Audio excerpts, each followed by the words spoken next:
Outer orbital complex, बाह्य कक्षक संकुल या फिर उनको हाई स्पिन कॉम्प्लेक्स भी कहते हैं। सब कुछ लिखेंगे, पहले लिखेंगे, केवल समझ लो, समझ तो दिया ही मैंने, लिख लो, पेन कॉपी उठा के तैयार हो जाओ, लिखते जाओ। यह सिद्धांत पोलिंग द्वारा दिया गया था।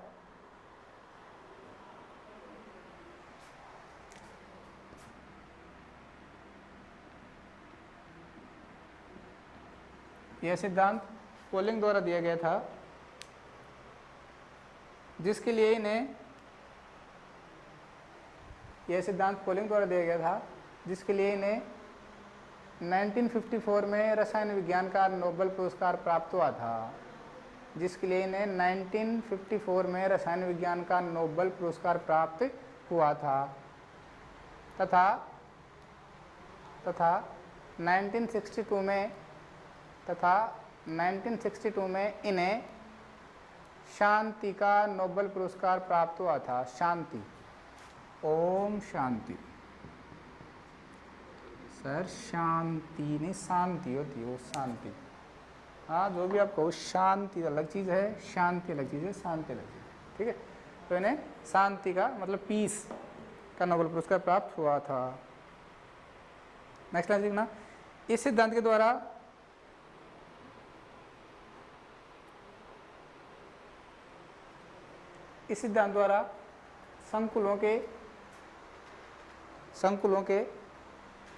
संकुलों की ज्यामिति, इस सिद्धांत के द्वारा संकुलों की ज्यामिति, चुंबकीय गुण एवं अनेक भौतिक तथा रासायनिक गुणों की,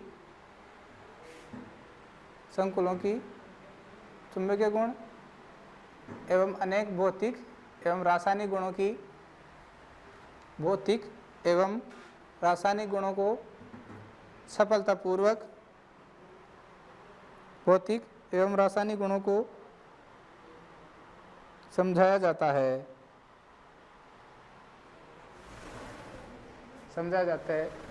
इस सिद्धांत की प्रमुख अभिधारणाएं निम्न हैं। इस सिद्धांत की प्रमुख अभिधारणाएं निम्न हैं। कुछ इसके पोस्टुलेट्स हैं, कुछ इसके पॉइंट्स हैं, वो लिख दो, डैश लगाओ, नंबर 1 लिखना। इस सिद्धांत की प्रमुख अभिधारणाएं निम्न हैं। पहला लिखना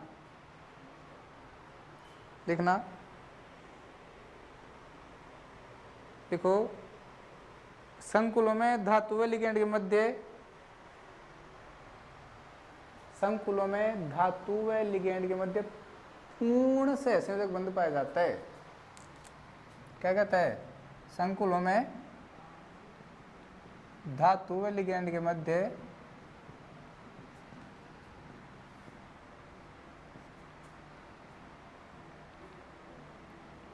पूर्ण सहसंयोजक बंध पाया जाता है।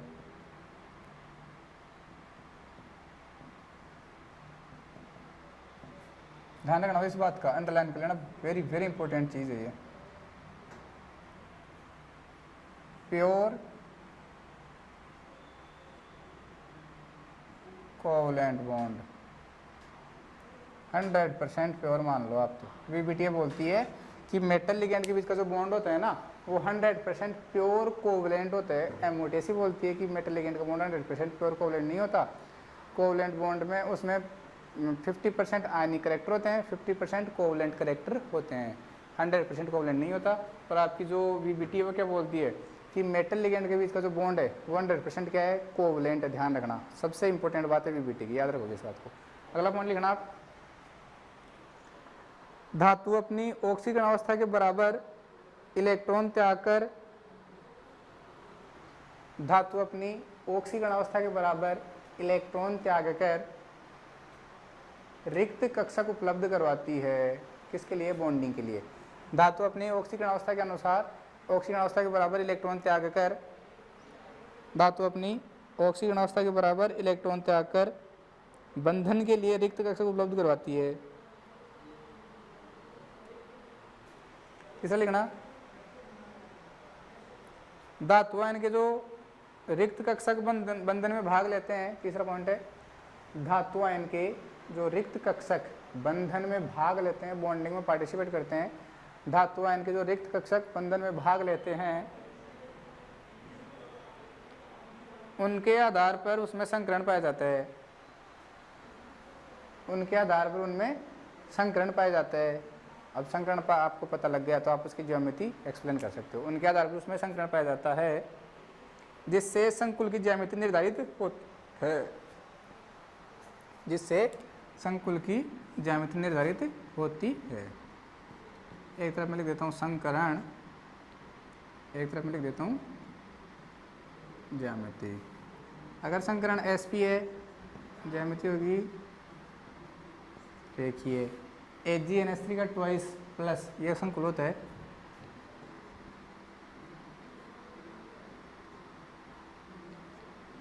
ये रेखीय ज्योमेट्री का होता है, ठीक है। दूसरा sp2, बोलो sp2 क्या कहोगे, ट्राइगोनल प्लेनर, समतल त्रिकोणीय,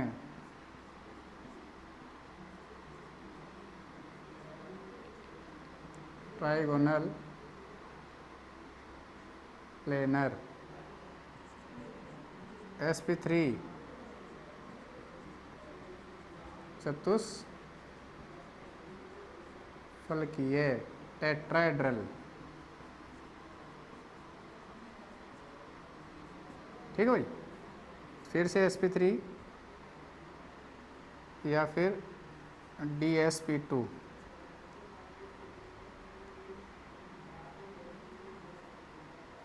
अगर हाइब्रिडेशन क्या है dsp2 तो आप कहोगे वर्ग समतलीय,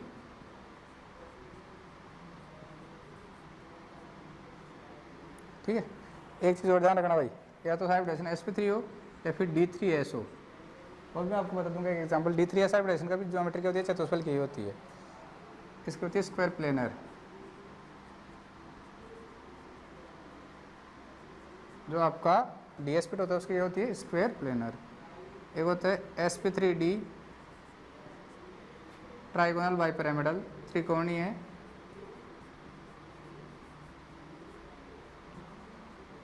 द्विपिरामिडीय ट्राइगोनल बाइपिरामिडल,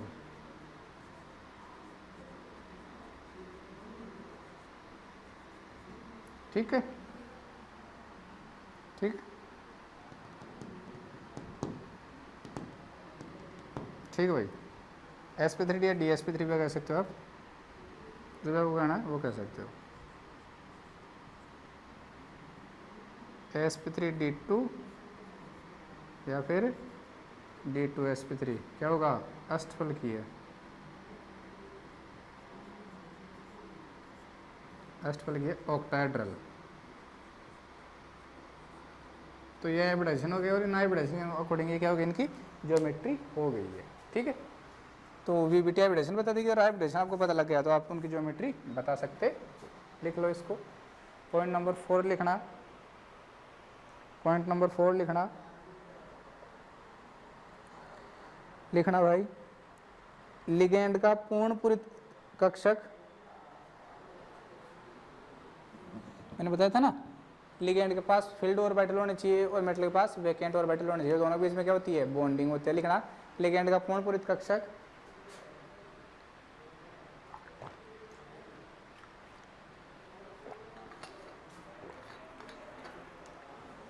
लिगेंड का पूर्ण पूरित कक्षक धातु आयन के रिक्त कक्षक के साथ अतिव्यापन करके उपसय संयोजक बंध बनाता है। लिगेंड का पूर्ण पूरित कक्षक धातु आयन के रिक्त कक्षक के साथ अतिव्यापन करके उपसय संयोजक बंध बनाता है, जिसकी प्रकृति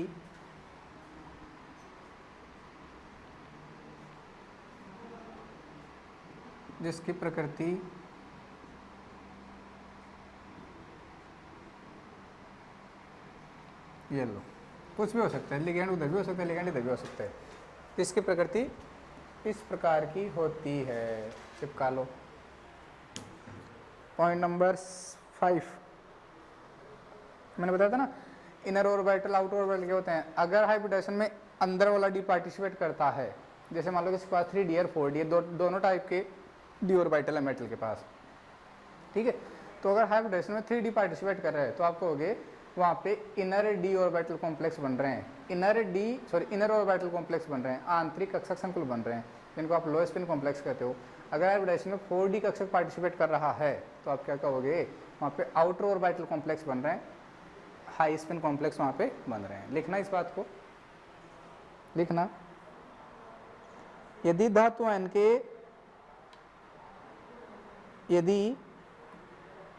आयन के संयोजकता कोष के आंतरिक डी कक्षक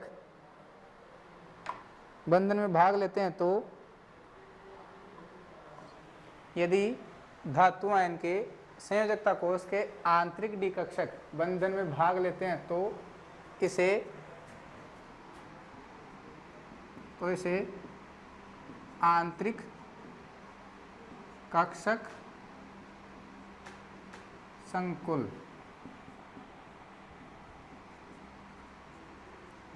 इनर ऑर्बिटल कॉम्प्लेक्स।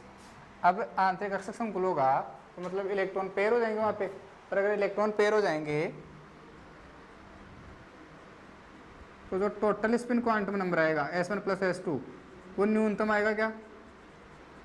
जो टोटल स्पिन क्वांटम नंबर आएगा उसकी वैल्यू क्या आएगी? मिनिमम आएगी। तो आप इसको क्या कहोगे? लो स्पिन कॉम्प्लेक्स, क्योंकि इनके जो स्पिन है उसकी वैल्यू कम होती है।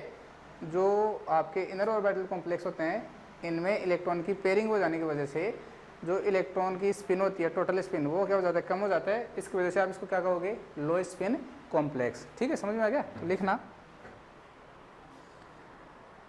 क्या लिखा? संयोजकता कोष के अंदर वाले डी कक्षक बंधन में भाग लेते हैं तो इसे आंतरिक कक्षक संकुल इनर ऑर्बिटल कॉम्प्लेक्स कहते हैं। ऐसे संकुलों में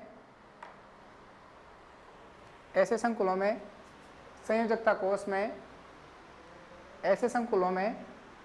कोष में अधिकांश इलेक्ट्रॉन युग्मित अवस्था में रहते हैं। ऐसे संकुलों में संयोजकता कोष में अधिकांश इलेक्ट्रॉन युग्मित अवस्था में रहते हैं। अधिकांश इलेक्ट्रॉन युग्मित अवस्था में रहते हैं। अधिकांश इलेक्ट्रॉन युग्मित अवस्था में रहते हैं। अतः इन्हें चक्रण युग्मित संकुल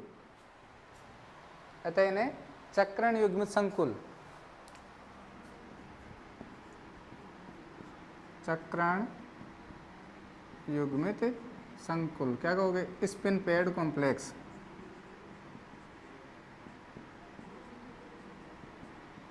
स्पिन पेयर्ड कॉम्प्लेक्स, अतः इन्हें चक्रण युग्मित संकुल भी कहते हैं। चक्रण युग्मित संकुल भी कहते हैं। इन संकुलों के लिए परिणामी चक्रण क्वांटम संख्या S, परिणामी चक्रण क्वांटम संख्या रिजल्टेंट स्पिन क्वांटम नंबर, इन संकुलों के लिए परिणामी चक्रण क्वांटम संख्या का मान न्यूनतम होता है।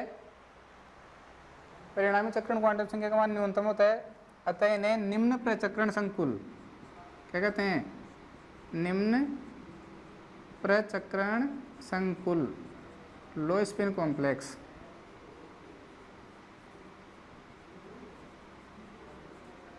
अतः इन्हें निम्न प्रचक्रण संकुल लो स्पिन कॉम्प्लेक्स कहते हैं।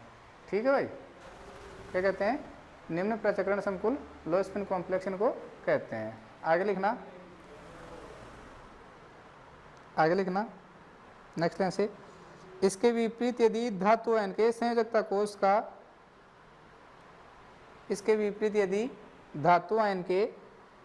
कोष का बाह्य डी कक्षक बंधन में भाग लेता है तो इसे धातु आयन के संयोजकता कोष का बाह्य डी कक्षक बंधन में भाग लेता है तो इसे क्या कहते हो? बाह्य कक्षक संकुल। क्या कहते हो? बाह्य कक्षक संकुल, आउटर ऑर्बिटल कॉम्प्लेक्स। ठीक है, अब होता क्या है, ठीक है, यहाँ पे क्या होता है कि जो आपके स्पिन क्वांटम नंबर है ना, टोटल स्पिन क्वांटम नंबर, उसकी वैल्यू ज़्यादा होती है, तो वहाँ पे क्या दोगे आप कि ये हाई स्पिन कॉम्प्लेक्स बोलते हैं, इनको क्या बोलते हैं, हाई स्पिन कॉम्प्लेक्स बोलते हैं। तो आगे लिखना आप, बाह्य कक्षक संकुल कहते हैं ऐसे संकुलों में संयोजकता कोष के इलेक्ट्रॉन अयुग्मित अवस्था में रहते हैं, ऐसे संकुलों में संयोजकता कोष के इलेक्ट्रॉन अयुग्मित अवस्था में रहते हैं, अतः इन्हें क्या कहते हैं, चक्रण मुक्त संकुल, क्या कहते हैं, चक्रण मुक्त संकुल। ये नाम बड़े इंपॉर्टेंट है, याद रखना भाई, चक्रण मुक्त संकुल, स्पिन फ्री कॉम्प्लेक्स।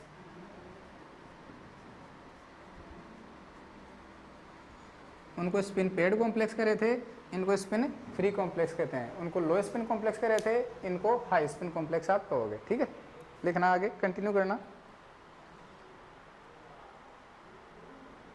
इन संकुलों के लिए चक्रण क्वांटम संख्या का मान उच्च प्राप्त होता है। इन संकुलों के लिए परिणामी चक्रण क्वांटम संख्या का मान उच्च प्राप्त होता है, परिणामी चक्रण क्वांटम संख्या का मान उच्च प्राप्त होता है, अतः इन्हें क्या कहते हैं, बोलो क्या कहते हैं, उच्च प्रचक्रण संकुल। क्या कहते हैं, उच्च प्रचक्रण संकुल।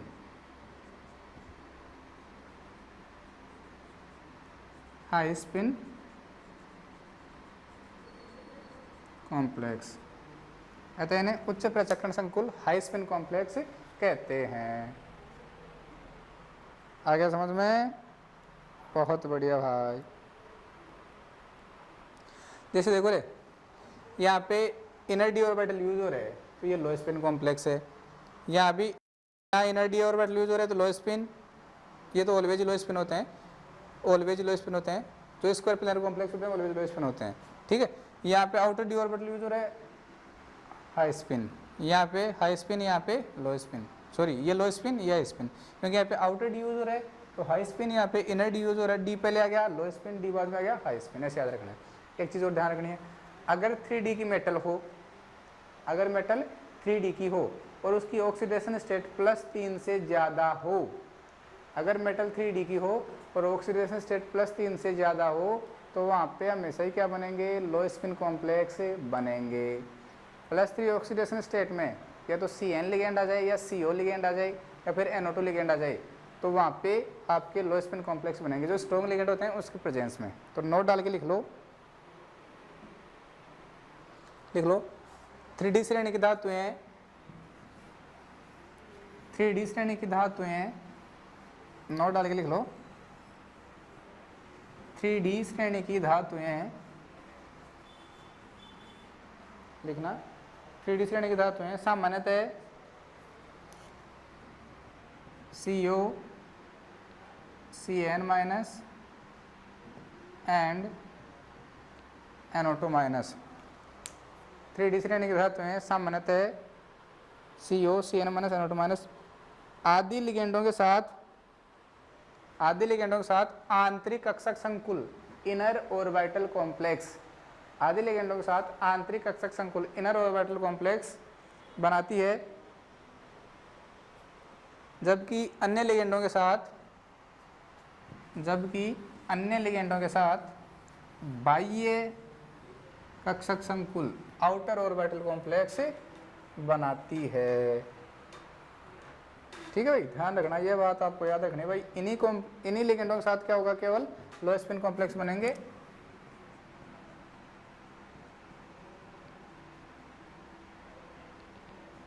कौन बनाएगा, अगर मेटल क्या हो 3D सीरीज की हो, तो इन लिगेंड्स के साथ क्या होंगे, लो स्पिन कॉम्प्लेक्स बनेंगे। एक अच्छा वाला नोट लगा लेना और याद रख लेना, उसको तो जिंदगी भर याद रखना है आपको, ध्यान रखना, वेरी वेरी इंपॉर्टेंट है, वेरी वेरी इंपॉर्टेंट नोट।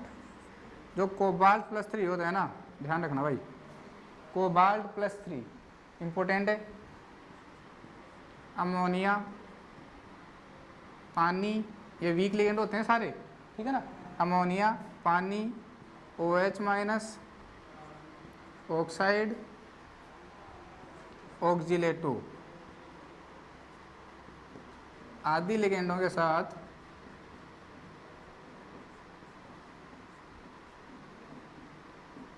लो स्पिन कॉम्प्लेक्स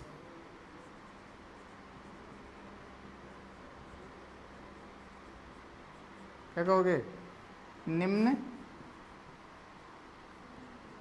प्रचक्रण संकुल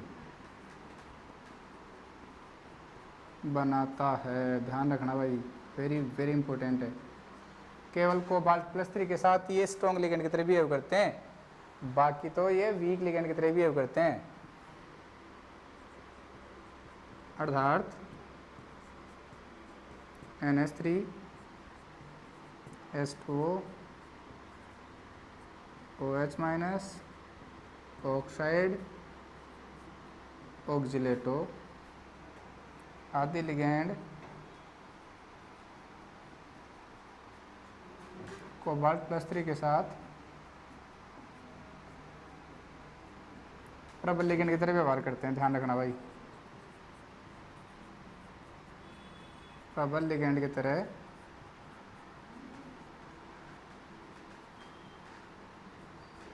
व्यवहार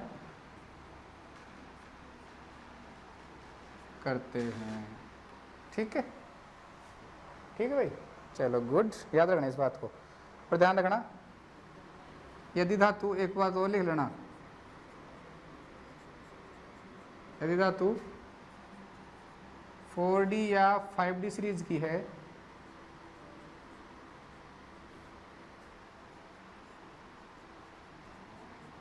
तो लिगेंड कोई भी हो,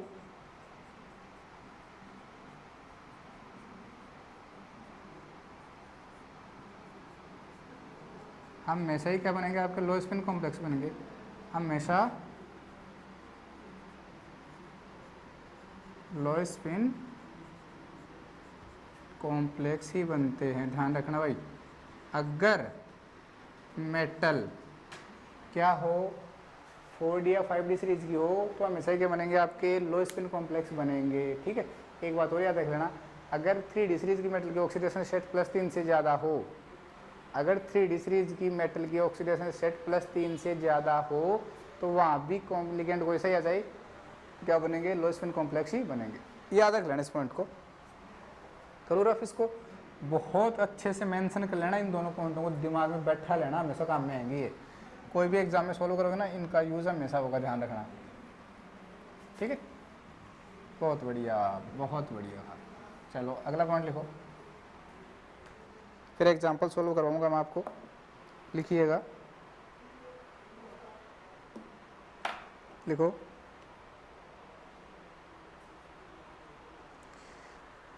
चुंबकीय गुण। अगला पॉइंट लिखो, चुंबकीय गुण, मैग्नेटिक प्रॉपर्टी। ठीक है, देखो जिनके पास अयुग्मित इलेक्ट्रॉन होते हैं, जिन भी संकुलों के पास क्या होते हैं, अयुग्मित इलेक्ट्रॉन होते हैं, वो क्या प्रदर्शित करते हैं, चुंबकीय गुण प्रदर्शित करते हैं। ठीक है भाई, क्या प्रदर्शित करते हैं, चुंबकीय गुण प्रदर्शित करते हैं। होता क्या है, जो चुंबकीय गुण होते हैं उनको निकालने का फॉर्मूला आपको गिवन है, μ = √n × n+2 Bm bore magneton. ये फॉर्मूला 3D सीरीज के लिए वैलिड है, और 4D सीरीज और 5D सीरीज होती है ना, उसके लिए आपके पास एक तो स्पिन एंगुलर मोमेंटम होता है और एक तो स्पिन और ऑर्बिटल, दोनों एंगुलर मोमेंटम यूज होते हैं। एक तो स्पिन एंगुलर मोमेंटम और एक ऑर्बिटल एंगुलर मोमेंटम, ये दोनों यूज होते हैं। तो वहाँ पे फॉर्मूला बन जाएगा μs + μl। जो 3D सीरीज की मेटल होती है उनके केस में केवल μs, spin only magnetic moment ही कैलकुलेट किया जाता है। बैठा लेना दिमाग में, बहुत बार कंपटीशन एग्जाम में क्वेश्चन पूछा गया है, फर्स्ट ग्रेड में, नेट में, उसमें क्या बोलते हो आप उसको, नवोदय के एग्जाम में पूछा गया है कि जो 4D और 5D सीरीज की मेटल्स होती है ना, उनका जो मैग्नेटिक मोमेंट होता है क्या वो निर्भर करता है कक्षक चक्रणा घूर्ण पे, ऑर्बिटल एंगुलर मोमेंटम क्या पता नहीं क्या बोलते हैं, क्या बोलते हैं, spin only spin angular momentum, only angular orbital angular momentum, both spin plus orbital angular momentum, none of these. तो 4D और 5D सीरीज का जो मैग्नेटिक प्रॉपर्टी होगी वो mu S plus mu l spin as well as orbital angular momentum दोनों पे depend करती है। वेयर एज 3D सीरीज की जो मैग्नेटिक मोमेंट निकालोगे वो only spin only magnetic moment calculate किया जाता है। 3D सीरीज के लिए स्पिन ओनली मैग्नेटिक मोमेंट और 4D और 5D सीरीज के लिए spin as well as orbital angular momentum calculate किया जाता है। दोनों के फॉर्मूले अलग अलग होते हैं। समझ में आ गया? बहुत बढ़िया, लिख लो इस बात को। फिर फॉर्मूले देखो 3D सीरीज के लिए आप क्या लिखोगे, स्पिन ओनली मैग्नेटिक मोमेंट, अभी नहीं लिखना, spin only magnetic moment. Formula क्या आएगा इसका, mu S is equal to root N into N plus two B M. और 4D एंड 5D सीरीज इसके लिए क्या होगा, spin as well as orbital angular momentum, अर्थात mu total is equal to mu S plus mu L. Mu S क्या है आपका, spin angular momentum, और म्यू एल क्या है आपका, ऑर्बिटल एंगुलर मोमेंटम। ये फॉर्मूला बहुत बार पूछा गया भाई, लेंथ नाइट एक्टिनाइट के लिए फॉर्मूला वैलिड होता है। लेंथ नाइट एक्टिनाइट वही तो होते हैं 4D 5D सीरीज के, तो उनमें ये फॉर्मूला क्या होता है, वैलिड होता है। ध्यान रखना इस बात का, बहुत इंपॉर्टेंट है रे ये फॉर्मूला, तो बहुत इंपॉर्टेंट है, याद रखना 4D और 5D सीरीज के लिए। ठीक है, वेरी गुड। तो अब लिखवा देता हूँ इस चीज़ को, फिर इसका फॉर्मूला भी अपन लिख लेंगे म्यू टोटल का। बी एम का मतलब होता है बोर मैग्नेट्रॉन, अभी लिख लेंगे उसको भी। लिखो लिखो भाई, चुंबकीय गुणों में लिखना, वीबीटी द्वारा संकुलों के चुंबकीय गुणों की व्याख्या सफलतापूर्वक की जा सकती है। वीबीटी द्वारा संकुलों के चुंबकीय गुणों की व्याख्या सफलतापूर्वक की जा सकती है।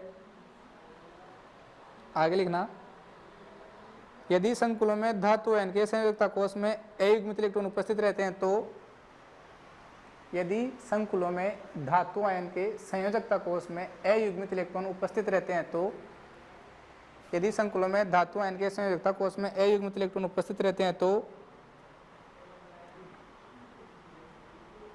संकुल की प्रवृत्ति अनुचुंबकीय होती है, पैरामैग्नेटिक। संकुल की प्रवृत्ति क्या होती है, अनुचुंबकीय होती है। आप लिख सकते हो अनपेयर्ड इलेक्ट्रॉन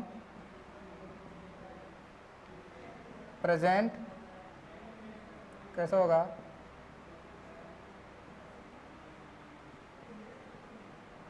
पैरामैग्नेटिक। आप लिखोगे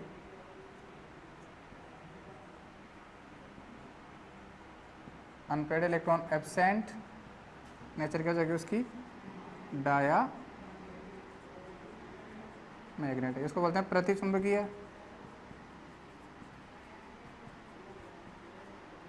इसको क्या बोलते हो, अनुचुंबकीय।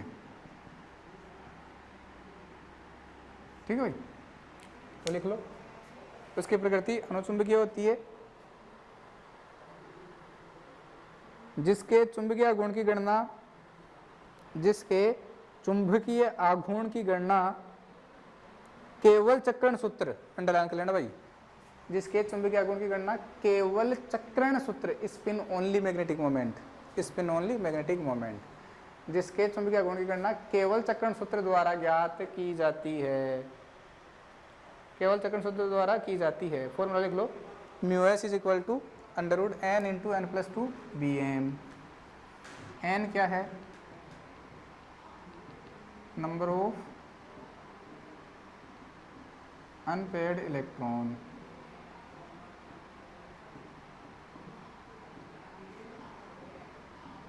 अयुग्मित इलेक्ट्रॉनों की संख्या। Bm क्या आपका, बोर मैग्नेटॉन, ये इसकी यूनिट है, इसकी क्या है, यूनिट है। ठीक है। म्यूएस क्या है आपका, spin only magnetic moment. Mu s क्या है, स्पिन ओनली मैग्नेटिक मोमेंट। लिख लेना इस बात को, आगे लिखना आप, आगे आप लिखना।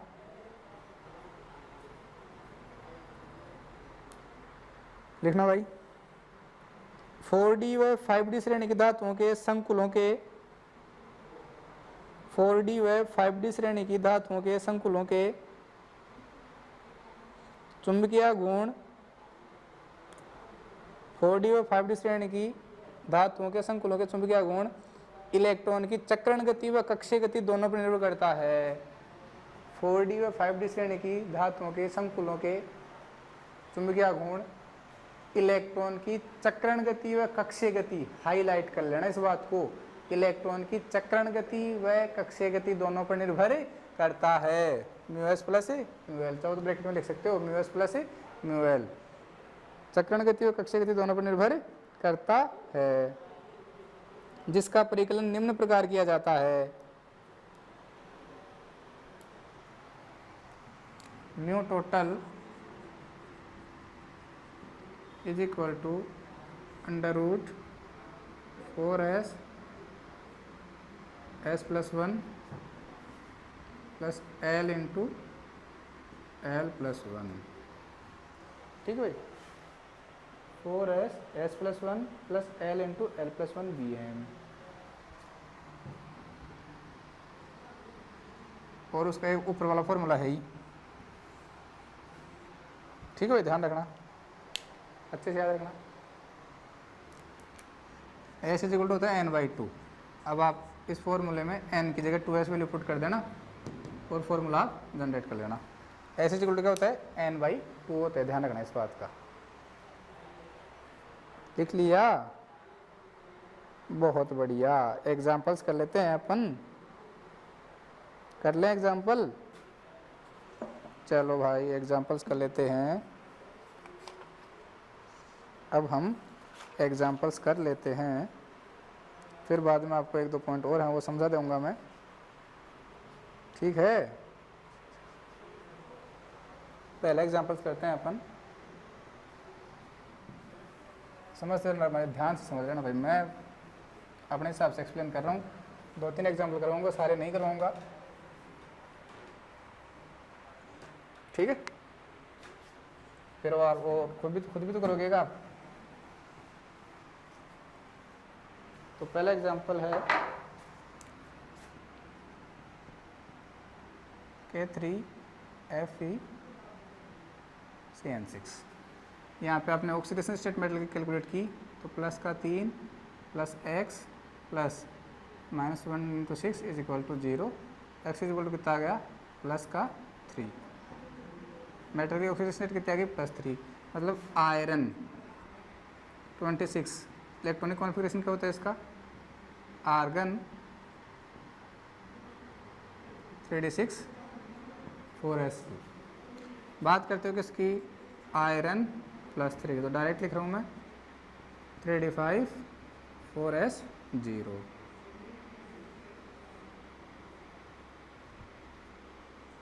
ये आपका होगा 3d, ये 4s, ये 4p, ये 4d। ठीक है भाई, 3d में कितने इलेक्ट्रॉन है, 5 इलेक्ट्रॉन है। 4s में कितने इलेक्ट्रॉन, 0 इलेक्ट्रॉन। लिगेंड देखो, साइनाइड कैसा लिगेंड है, स्ट्रॉन्ग लिगेंड है। लिगेंड कैसा है, स्ट्रॉन्ग है। ठीक है, ये आपने लिख दिया, क्योंकि CN एक प्रबल लिगेंड है,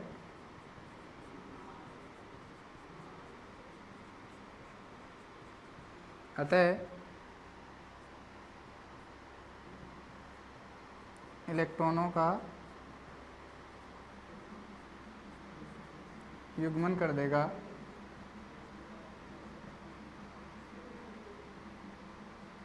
अतः क्या होगा, अब देखो क्या होगा।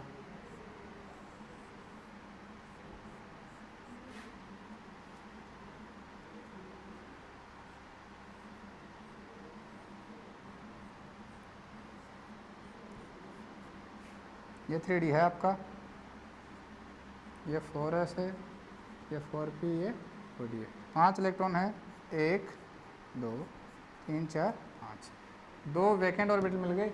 लिगेंड क्या है, Cn है। लिगेंड का काम ही क्या है,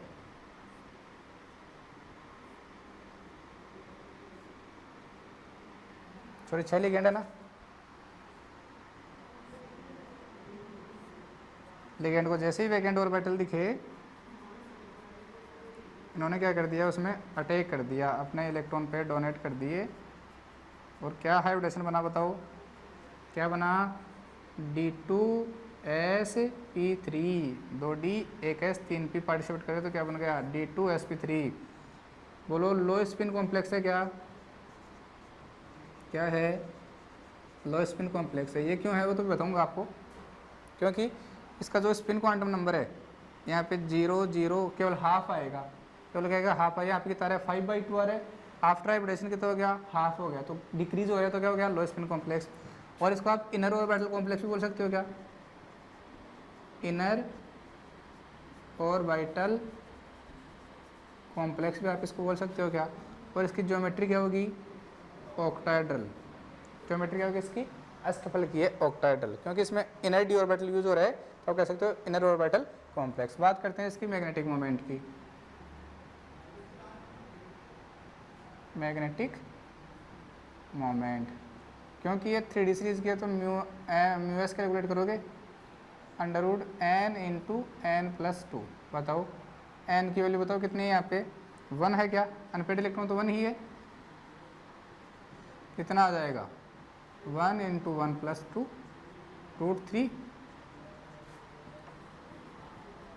√3 bm। तो आप लिख सकते हो μs = 1.732 pm। अब मुझे बताओ इसकी जो नेचर होगी, इसकी जो नेचर होगी वो तो पैरामैग्नेटिक होगी, डायमैग्नेटिक होगी, कैसी होगी, पैरामैग्नेटिक। कैसी होगी, paramagnetic, paramagnetic, due to presence of 1 unpaired electron. बैठा क्या दिमाग में, बैठ गया। ये आपका कंप्लीट K3 का मैंने आपको कंप्लीट एक्सप्लेनेशन दे दिया है। चाहो तो इसकी फ़ोटो भी आप बना सकते हो, फोटोग्राफ बनाना चाहो तो बना सकते हो।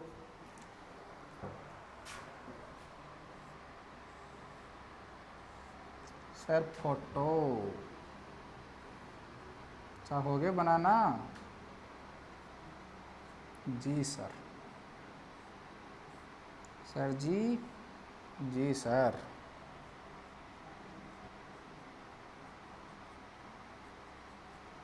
ओ सर जी, अरे जी सर, बोल भी दो, अब बोल भी दो, ठीक है। 3 minus, sorry 3 minus, 3 minus minus minus minus, good, बैठ गया दिमाग में। चलो करें इसको रफ, दूसरा एग्जाम्पल से। एग्जाम्पल नंबर 2 है आपका K3FeF6, K3FeF6। जब आपने ऑक्सीडेशन स्टेट कैलकुलेट करी तो वह कितनी आ गई, +3 आ गई। सेम कहानी है। अब चूँकि फ्लोरीन एक दुर्बल लिगेंड है, सब कहानी सेम है भाई। ऑक्सीजन स्टेट +3 है, +3 - 6, ठीक है। फ्लोरीन एक दुर्बल लिगेंड है, अतः इलेक्ट्रॉनों का युग्मन नहीं होगा।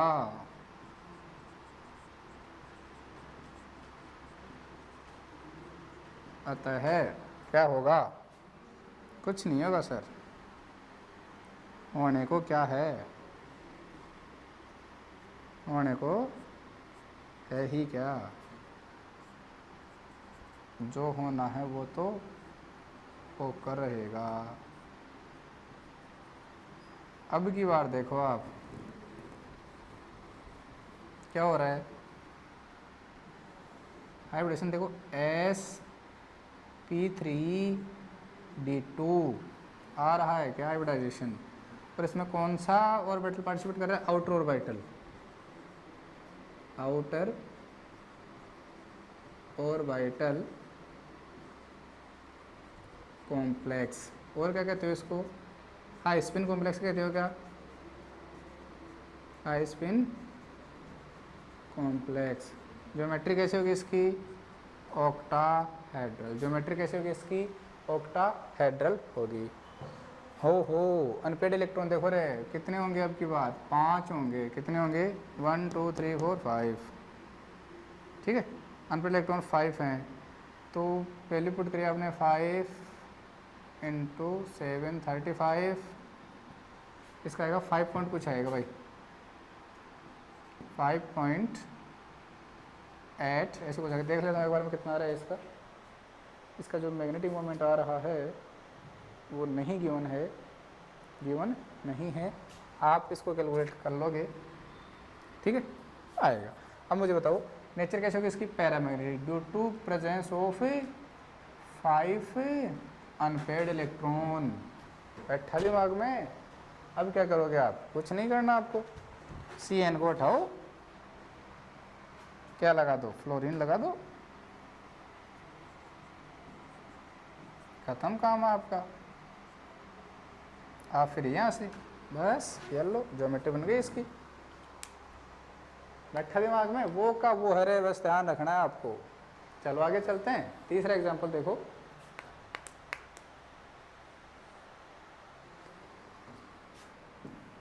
तीसरा एग्जांपल साहब देखो, CO NH3 का 6 Cl2,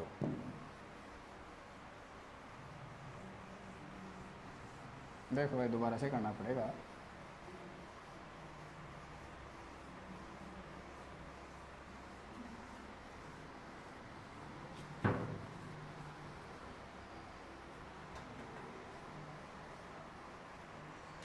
देखो ऑक्सीडेशन स्टेट कैलकुलेट करते हैं मेटल की, तो x plus 0 into 6 plus -1 into 2 is equal to 0, x is equal to कितना आ गया, प्लस का 2, तो कोबाल्ट होता है 27, आर्गन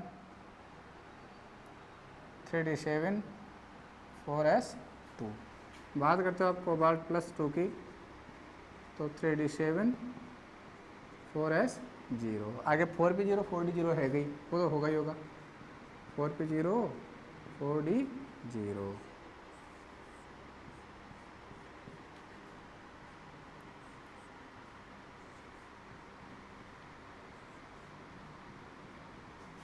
ये तो 3d, ये 4s, ये 4p और ये 4d, ठीक है। 3d में कितने इलेक्ट्रॉन है, 7 1 2 3 4 5 6 7, खाली है सब कुछ, बहुत बढ़िया भाई। लिगेंड कितने हैं, 6, तो आपको क्या चाहिए, लिगेंड देखो कोबाल्ट प्लस 2 है, और कोबाल्ट प्लस 2 के साथ अमोनिया वीक लिगेंड की तरह बिहेव करेगा, कोबाल्ट प्लस 3 के साथ स्ट्रॉन्ग लिगेंड की तरह, कोबाल्ट प्लस 3 के साथ स्ट्रॉन्ग लिगेंड की तरह, क्योंकि कोबाल्ट प्लस 2 के साथ NH3 दुर्बल लिगेंड की तरह व्यवहार करता है,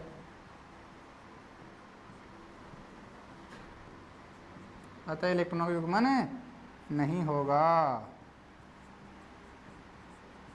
अतः इलेक्ट्रॉनों का युग्मन नहीं होगा, ठीक है भाई। तो क्या होगा, एज इट इज रखना तो उनको,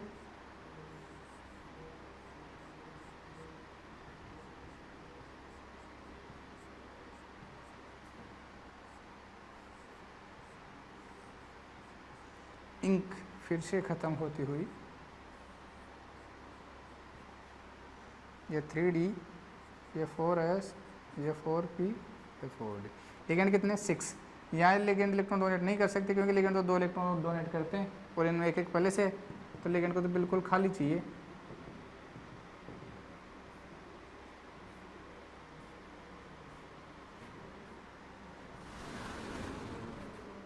ठीक है भाई।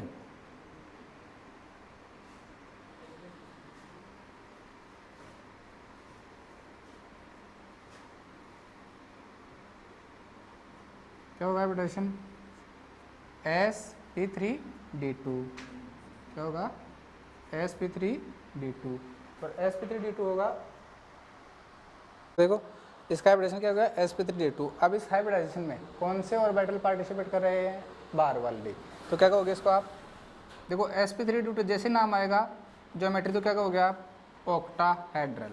ठीक है, ज्योमेट्री क्या हो जाएगी, ऑक्टाहेड्रल, और ये क्या हो जाएगा outer orbital, outer orbital complex ये आपका हो जाएगा। और देखो और क्या कहोगे इसको, लो स्पिन हाई स्पिन कॉम्प्लेक्स, क्या कहोगे हाई स्पिन कॉम्प्लेक्स। कैलकुलेट कर लो, यहाँ पे इसका जो स्पिन होगा वो 3/2 होगा, कितना होगा 3/2, तो ज़्यादा ही है वो। ठीक है, हाई स्पिन कॉम्प्लेक्स ये होगा। मैग्नेटिक मोमेंट की बात कर लेते हैं इसके, मैग्नेटिक मोमेंट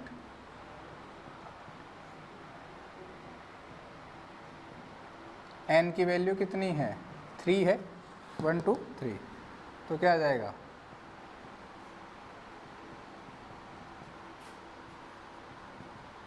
रूट 15 bm, किया जाएगा 3.8 समथिंग कुछ आएगा। ठीक है ना, ये 9 भी आ सकता है, आप उसको खुद कैलकुलेट करोगे भाई, ध्यान रखना। नेचर कैसे होगी इसकी, नेचर कैसे होगी पैरामैग्नेटिक, कैसे होगी paramagnetic, due to presence of 3 unpaired electron. Photo बनाओगे तो बना लो, कोबाल्ट लिख दो बीच में, 6 क्या लिख दो, अमोनिया लिख दो, बस।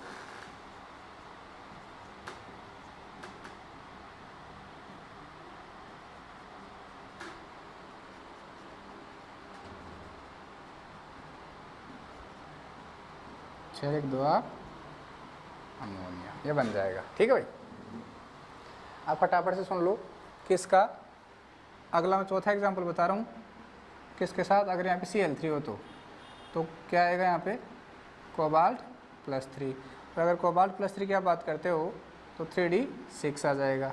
ठीक है, चलो 3d6 हो गया। तो कोबाल्ट +3 के साथ अमोनिया प्रबल लिगेंड की तरह व्यवहार करता है, अतः इलेक्ट्रॉनों का युग्मन हो जाता है।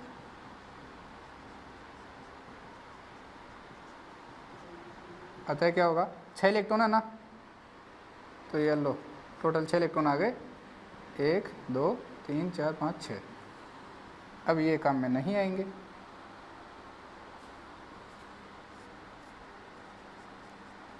ये काम में अब नहीं आएंगे। तो अब अपना हाइब्रिडेशन क्या हो जाएगा, अब अपना हाइब्रिडेशन हो जाएगा D2sp3। हाइब्रिडेशन ज्योमेट्री क्या होगी ऑक्टाहेड्रल, और ये क्या होगा इनर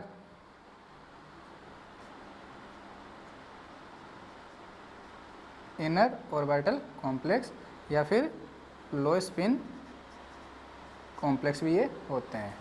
मैग्नेटिक मोमेंट देखो, अनपेड इलेक्ट्रॉन कितने हैं यहाँ पे 0, एक भी अनपेड इलेक्ट्रॉन नहीं है, तो यहाँ पे आप लिखोगे 0 × 0 + 2 0 और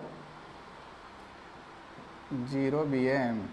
ठीक है, नेचर कैसे होगा इसकी डायामैग्नेटिक, कैसे हो जाएगी डायामैग्नेटिक। ठीक, ये लो, ये इसकी फ़ोटो हो गई। ठीक है, ख़त्म। ऐसे बहुत सारे एग्जांपल्स और भी आप बुक से देख देख के सॉल्व कर सकते हो। मैंने आपको एक तरीका बताया है। एक लास्ट इंपॉर्टेंट एग्जांपल और देख लो,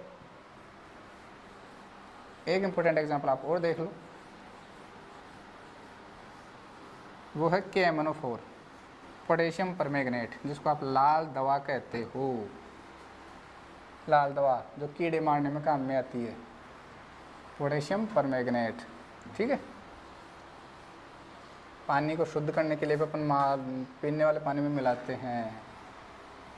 शहरों में जो नल आता है उसमें लाल दवा मिक्स होती है पानी में। तो अब एग्जांपल्स कौन सा करने जा रहे हैं? KMnO4 बोलते हैं पोटेशियम परमैंगनेट, पोटेशियम पर मैग्नेट। ठीक है, देखो भाई यहाँ पे जो Mn है उसके ऑक्सीडेशन स्टेट कैलकुलेट करते हैं, X प्लस, देखो पोटेशियम कितना है 1 है ना, तो 1 प्लस X प्लस ये, हाँ Mn की मान ली X प्लस, एक ऑक्सीजन के ऊपर -2 होता है तो 4 के ऊपर -8, कितना आ जाएगा? प्लस का 7 आ जाएगा। तो मैग्नीज जो होता है वो 25 होता है। क्या लिखोगे? Argon 3d5 4s2। अगर मैग्नीज प्लस 7 की बात करते हो आप तो ये बन जाएगा 3d0 4s0।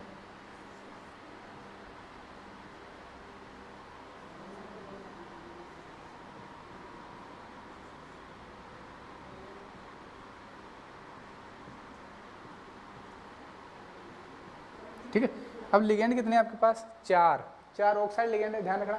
लिगेंड सारे कैसे हैं? 4 ही हैं टोटल, वेकेंट ऑर्बिटल तो बहुत सारे हैं। तो जब लिगेंड 4 होते हैं तो आपके पास 2 ही पॉसिबिलिटी बनती है, या तो sp3 या सॉरी, जब लिगेंड 4 होते हैं तो आपके पास पॉसिबिलिटी बनती है या तो चतुष्फलकीय संकुल बनेगा या फिर अष्टफलकीय संकुल बनेगा, सॉरी या तो चतुष्फलकीय संकुल बनेगा या फिर वर्ग समतुल्य संकुल बनेगा।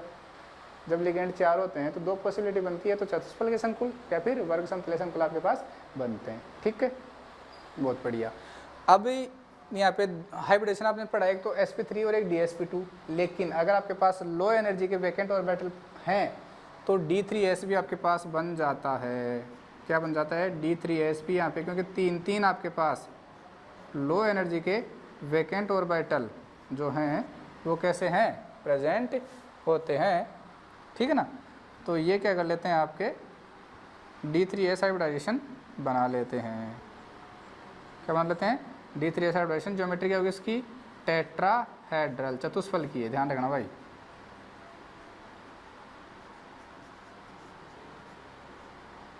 नेचर कैसे होगी इसकी?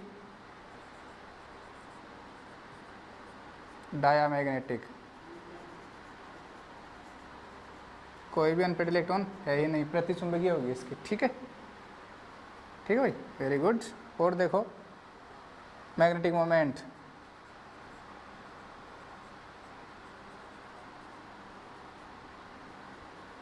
कितना आएगा? 0 इसका आ जाएगा। ज्योमेट्री टेट्राहेड्रल आप बना लेना।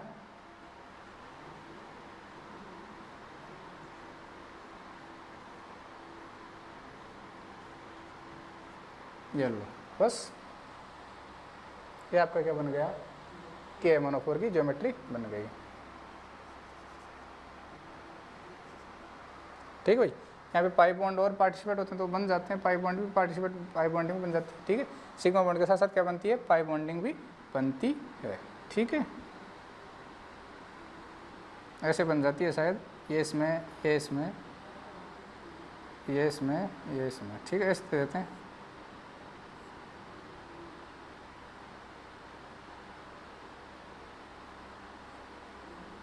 ऐसे देख लेना एक बार, पाई बॉन्ड बनती है और सिग्मा बॉन्ड भी बनते हैं। ठीक है, तो आप तो फिलहाल ये वाली फोटो दिखा देना, कोई दिक्कत उसमें नहीं है। ठीक है ना भाई? ठीक है, आप सिग्मा बॉन्ड दिखा देना, कोई दिक्कत नहीं है। ठीक है, ये बन जाएगा। ये आपको हो गया KMnO4। हाइब्रिडेशन क्या होता है इसका? D3s, इंपॉर्टेंट है भाई, ध्यान रखना। अब आप एक और समझ लो, बैक बॉन्डिंग और समझ लो फटाफट से, फिर इसकी लिमिटेशन पढ़ते हैं VBT की। हेडिंग डाल दो बैक बॉन्डिंग। पश्च आबंधन,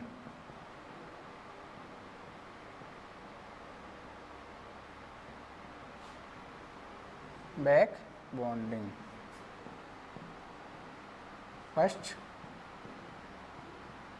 आबंधन। ठीक है, होता क्या है, देखो भाई ये मेटल है आपके पास और इस मेटल के पास क्या होते हैं,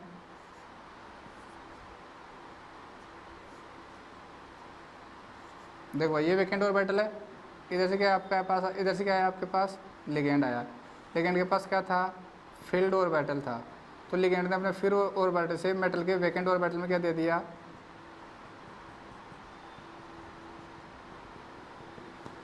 ये तो है vacant hybrid orbital of metal.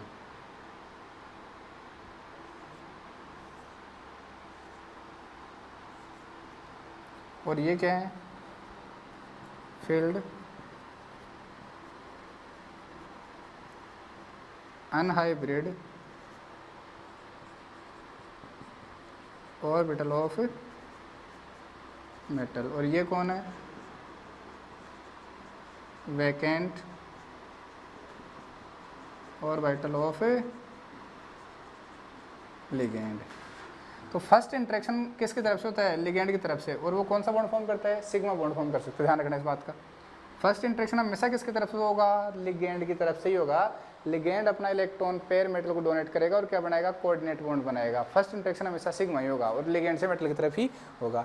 अब होता क्या है कि मान लो लिगेंड के पास वैकेंट ऑर्बिटल प्रेजेंट हैं और मेटल के पास फील्ड ऑर्बिटल, लिगेंड के पास तो वैकेंट ऑर्बिटल और मेटल के पास फील्ड ऑर्बिटल। तो होता क्या है, ये जो मेटल के फील्ड ऑर्बिटल होते हैं ना, ये इनमें इलेक्ट्रॉन डेंसिटी डोनेट कर देते हैं। तो यहाँ पे देखो बैक बॉन्डिंग हो रही है, एक तो लिगेंड मेटल को दे रहा था, अगर मेटल वापस लिगेंड को दे दे तो बैक बॉन्डिंग हो गया, पीछे से बॉन्डिंग होगी क्या, तो ये कौन सा बॉन्ड बनेगा, पाई बॉन्ड। और इसी को क्या कहते हो, इसी को आप कहते हो, इस टाइप की जो बॉन्डिंग हो रही है ना, यही क्या आपकी बैक बॉन्डिंग है। यही क्या है आपकी बैक बॉन्डिंग है। किस में पाई जाती है, मेटल कार्बोनाइल्स में, मेटल कार्बोनाइल्स में पाई जाती है, मतलब MCON इनमें पाई जाएगी, ध्यान रखना। FeCO5 NiCO4 इनमें बैक बॉन्डिंग पाई जाएगी। बैक बॉन्डिंग के लिए मस्ट कंडीशन ये है कि मेटल के पास फील्ड अनहाइब्रिड ऑर्बिटल होने चाहिए और लिगेंड के पास वैकेंट ऑर्बिटल होने चाहिए। ये फोटो किसकी है,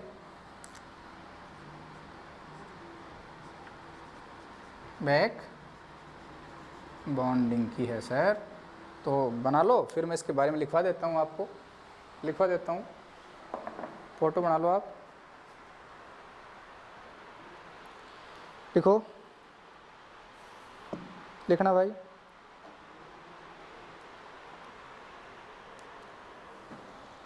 ठीक है, लिखना। VBT के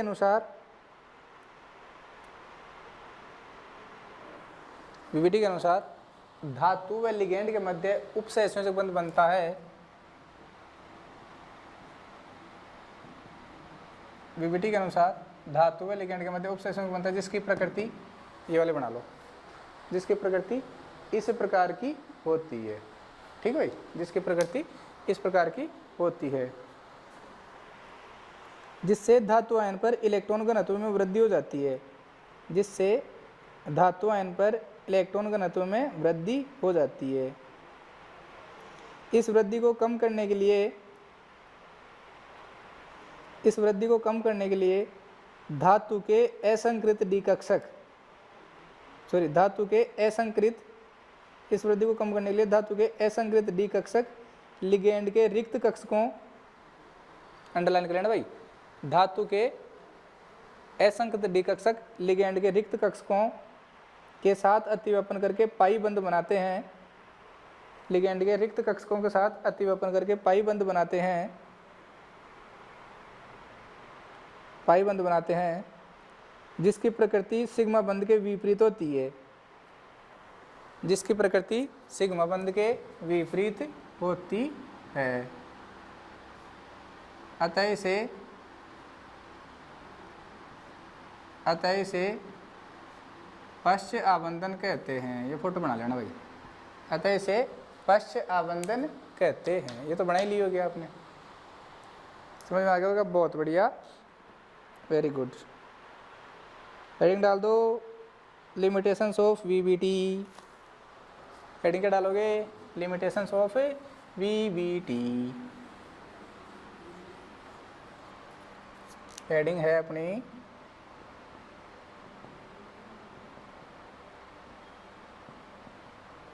लिमिटेशंस ऑफ वीबीटी। वीबीटी की कमियां या सीमाएं, कमियां नहीं कहेंगे, सीमाएं कहेंगे। वीबीटी की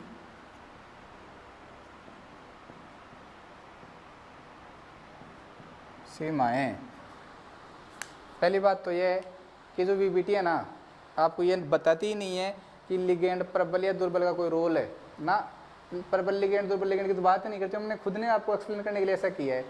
वीबीटी लिगेंडों की प्रकृति की व्याख्या नहीं करती कि लिगेंड प्रबल है या दुर्बल है। दूसरा, वीबीटी ये भी नहीं बताती कि कब तो लो स्पिन कॉम्प्लेक्स बनेगा, कब हाई स्पिन कॉम्प्लेक्स बनेगा। मतलब बाह्य कक्षक संकुल और आंतरिक कक्षक संकुल के बनने की व्याख्या वीबीटी नहीं करती। वीबीटी कहती है आप मुझे चुंबकीय आघूर्ण दे दो, चुंबकीय आघूर्ण दे दो, मैं आपको उसकी ज्यामिति बता दूंगी। तो बहुत सारी लिमिटेशन है उसकी जो वीबीटी नहीं बताती।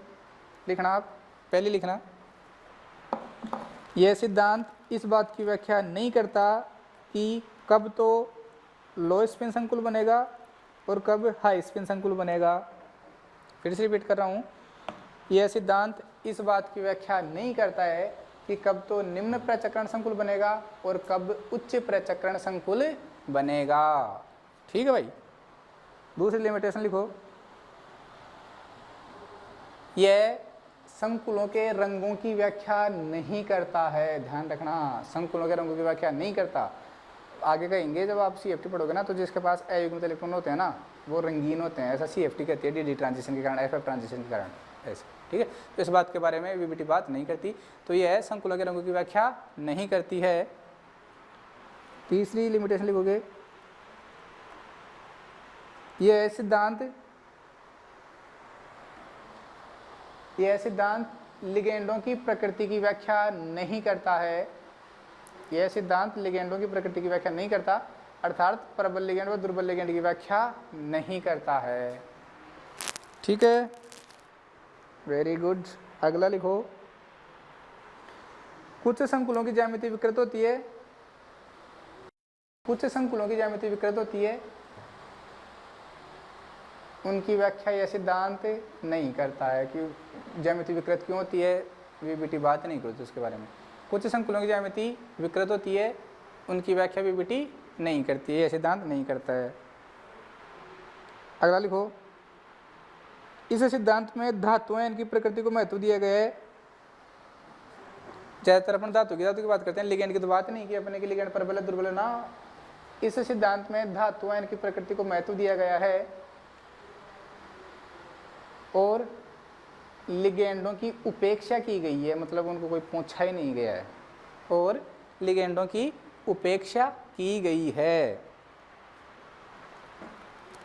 अगला लिखो, लिखना, किसी इलेक्ट्रॉन के उच्च ऊर्जा स्तर में जाने के लिए, किसी इलेक्ट्रॉन के उच्च ऊर्जा स्तर में जाने के लिए, देखो भाई, इलेक्ट्रॉन निम्न ऊर्जा स्तर से उच्च ऊर्जा स्तर में जाएगा तो ऊर्जा की आवश्यकता होगी। अब ये ऊर्जा कहाँ से आ रही है, बात नहीं करता, पता नहीं है वीबीटी को कहाँ से आ रही है। ठीक है, तो किसी इलेक्ट्रॉन के उच्च ऊर्जा स्तर में जाने के लिए पर्याप्त ऊर्जा की आवश्यकता होती है। पर्याप्त ऊर्जा की आवश्यकता होती है। ठीक है, ये ऊर्जा कहाँ से आती है, इसकी व्याख्या वीबीटी नहीं करती है।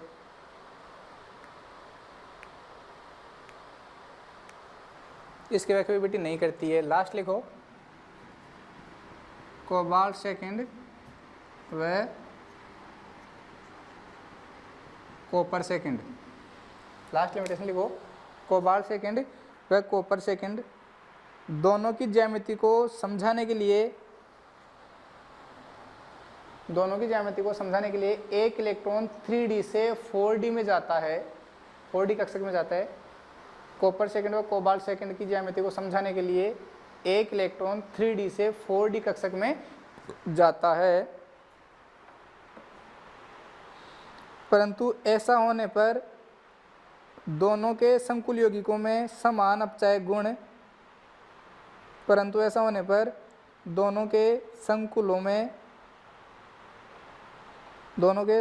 समान अपचय गुण नहीं होते। इसका स्पष्टीकरण यह सिद्धांत नहीं देता। ठीक है, नेक्स्ट लाइन से एरो लगा के लिख लो आप, एक लाइन लिख लो लास्ट, लिखो उपरोक्त कमियों को दूर करने के लिए, जो ये वीबीटी कमियां थी ना, इनको दूर करने के लिए, उपरोक्त कमियों को दूर करने के लिए CFT, MOT व LFT सिद्धांत प्रतिपादित किए गए हैं। उपरोक्त कमियों को दूर करने के लिए CFT, MOT व LFT सिद्धांत प्रतिपादित किए गए हैं। इसी के साथ ही आपका ये जो चैप्टर है ये क्या होता है, ख़त्म होता है भाई। ठीक है, ओके, बहुत बहुत धन्यवाद आपको।